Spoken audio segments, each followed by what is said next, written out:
The Living Zen-podcast is a gift from the members and associates of the Victoria Zen Centre to you. If you enjoy it, please be sure to let your friends know about Living Zen. If you'd like to support our community, here are a few ways that you can do it. Download the Living Zen podcast app for iPod, iPhone, or Android. You can also purchase additional Zen Talks by Venerable Eshu on iTunes or Amazon.com. One of the most meaningful ways to show your support is by joining our Sangha as an associate. Your commitment of $10 a month will ensure that offerings like the Living Zen podcast and our online e-Zendo will continue to be available around the world to everyone with an interest in truly living Zen. To become an associate, please visit our website at www.zenwest.ca and click on the membership tab. Thank you for your support. There's a question. Oh yes, Keegan, start us off. It's a sort of weird question. I know a lot of people probably understand this. I keep on getting confused and I keep on forgetting to ask. When you say don't cut corners, does that make them sharp or not? Yeah, it means what tends to happen. It's a very interesting phenomena in practice where. Hang on a second.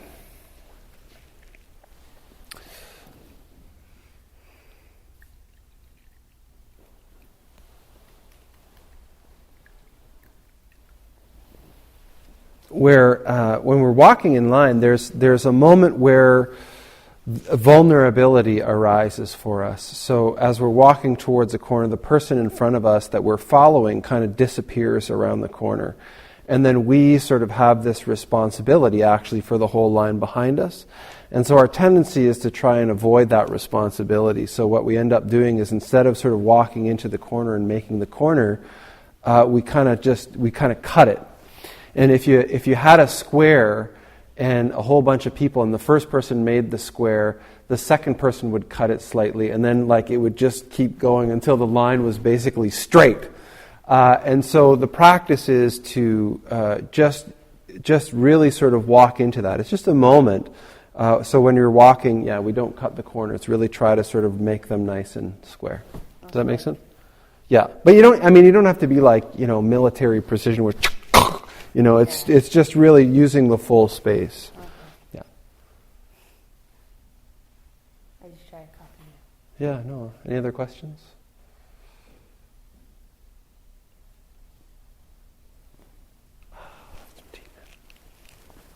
I've got a question. Okay. It's a long story. Okay? Yeah, sure. Yeah. We like long stories. So, a student came in and asked me about a Japanese story that could have been a koan and wanted me to interpret it as a Buddhist.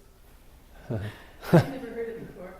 So, I said all the usual things like I can only speak from my experience and we do blah, blah, blah with koans. And she was fine with that. And but anyway, so can I tell you the story? Sure, yeah, absolutely. Maybe you can tell me if you recognize it. So it's a story about, it's called The Double Tumor. The double tumor? Yeah. Okay. And it's a story about this monk has a tumor over his eye. And the people in the village shun him, so he can't stay in the village. So he goes to stay under a tree or a bridge, I wasn't sure which. And pretty soon night falls and he realizes that the demons have come out and the demons are dancing and he's going to be found. And so instead of just letting the demons find him, he starts dancing with them and they love that. And when daylight comes, they say, well, we're leaving now, but we really want you to come back. So they grab something from him so that he will have to come back. And luckily, they grab the tumor. And so he goes off, and he's now accepted in the village. And there's another monk there with the same tumor. And so he says, oh gosh, that's great. And he runs over to where the demons are going to show up. And they do. They show up the next night. And he says, hey, here I am. And he starts dancing with them. And they back. Here's the thing that we kept that was yours, and smuck it onto his head, and now he's got a tumor over both eyes, and he's very unhealthy, and that's the end of the story.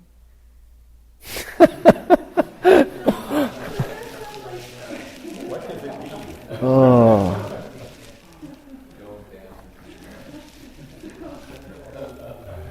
Usually, yeah, you're right. So usually koans are kind of uplifting. And so I thought, well, maybe this is a Shinto Buddhist fairy tale. I think that's way more like folk wisdom. I mean, what I get out of that is that, you know, everybody's practice is different, and you can't rely on the same trick twice. You know, like, I think that's fun.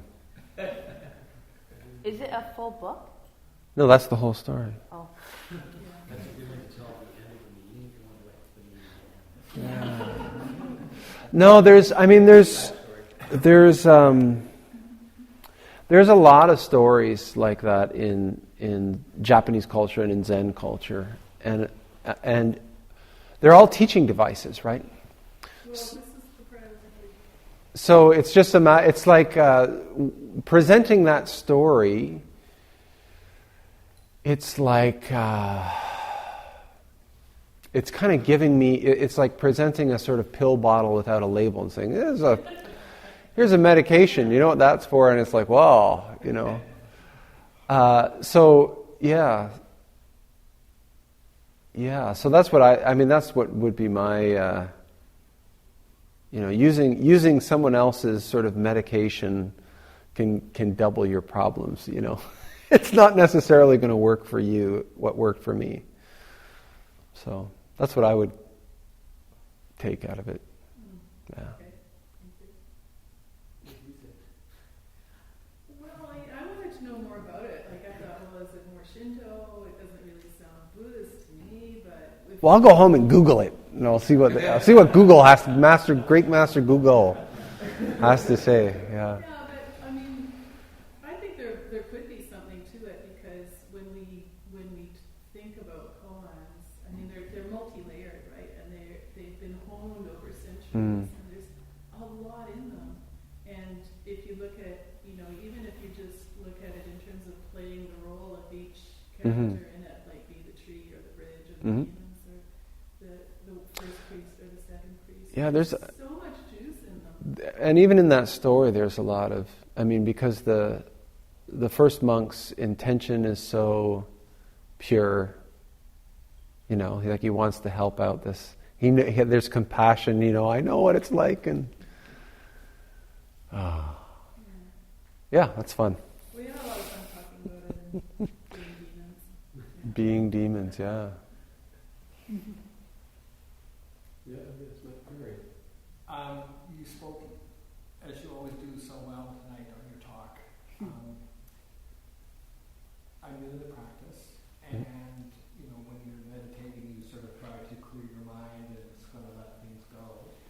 The 12 monkeys are always kind of there, but I find when we do the walking meditation, is there sort of any trick, or is there any kind of advice you can give to sort of, you know, try not to focus on, well, I gotta be in step, and I don't want to walk into the person in front of me, and you sort of are so focused on that there's a real challenge, it seems to be more so during a walking meditation than a sitting meditation. Sure, and that's why we do it. Walking meditation is the first place where we really start to engage in meditation in action, right? So, you know, everyone wants to sort of be, you know, have that same sense of spaciousness and compassion and patience that we can sort of seem to get while we're sitting.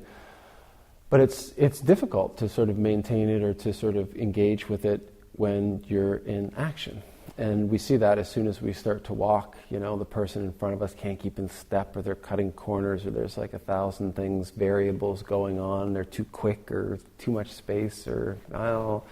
So I find that it's a really great, the practice itself is you can really see two modes of operation when we're doing walking meditation. The first one is kind of the conceptual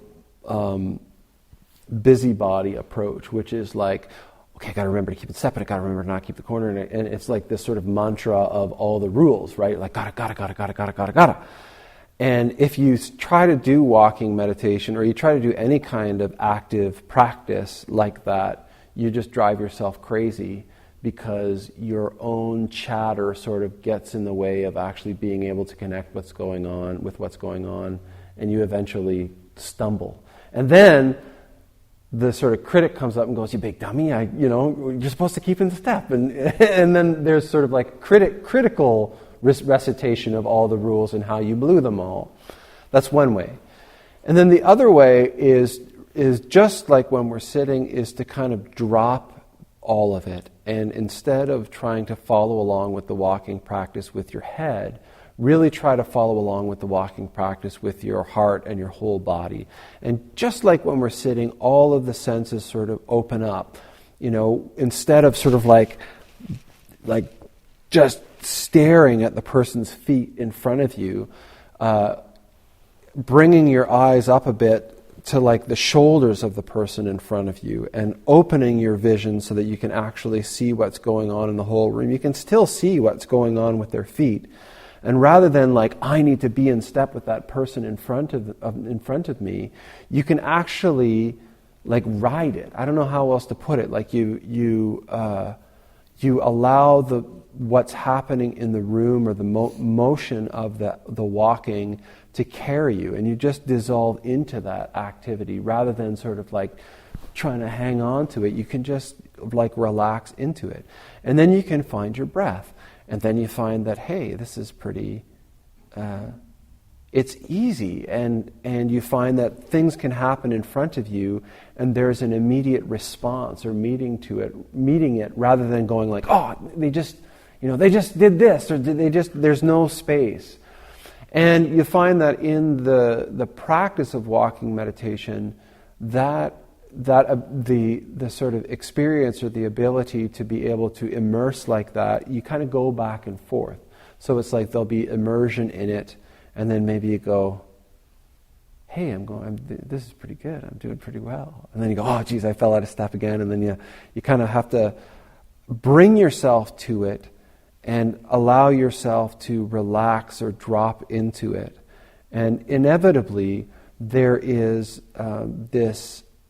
these two activities that I'm always talking about are taking place when we're doing any of these practices, anything in our lives really, where we're engaged in this activity of dissolving into what's happening, where we really unify with it. And then when we sort of reach the bottom, the activity turns and we sort of separate from it, and we're able to see it again. And the challenge isn't sort of that this activity is going on, it's that we are constantly trying to pick a point in the cycle of activity that we think is where we're supposed to be, like the resting place. And there isn't one. And so the activity or the practice that we do in Zen is to just be completely engaged with the activity as it's manifesting. So we dissolve into walking, and then sort of we're able to see walking.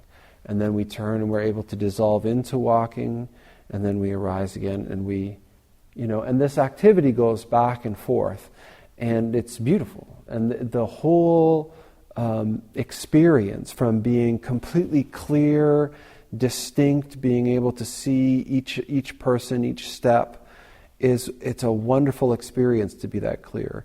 And then it's also a wonderful experience to be in the other pole, where we're completely immersed, where there's no walking, where there's no self, where there's no other people, where there's no room. There's just this activity that's manifesting without will, is also a wonderful experience. But my teacher used to say, in each of these experiences, there's no restaurant and there's no toilet, so you can't stay there. So things are always changing. And that's really what our practice is allowing them to go. Allowing, sometimes we go like, this is awesome, but it's already on its way out. And so you have to kind of be like, and this is awesome too, and this is great too. And just constantly allowing that activity to flow without trying to hold it or avoid it or get it back. Just allowing the activity to unfold. So I hope that helps with your walking. Yeah. And you can, this is the wonderful thing about Zen practice. We do it in a formal environment, and I always call this like the kiddie pool, because it's really controlled and contrived. We set it up, and we've got everybody cooperating and doing trying to do all the same stuff at the same time. But all of these practices can be done in your everyday life. When you're walking down the street, you can actually practice walking. How do you practice completely immersing in the activity of walking when you're walking down the street? When you're sitting and having a cup of coffee in the morning, this is just extending what I was talking about. You can slap back the Joe, or you can completely engage and embrace the experience of having a coffee. And and you can do it one way, one sip, and one way, the other sip. And it's, you can see the experience for yourself. So all the stuff that we're doing here, just take it out. Try it there too. So, yeah. Well, I think that I feel the activity of the universe shifting here as we speak. And it's, Thanks for listening to the Living Zen podcast. If you follow Living Zen through iTunes, I would very much appreciate it if you would take a moment to let me know what you think about it by rating or reviewing the podcast, so that new listeners can also hear what you have to say. Thank you for your time and for your support.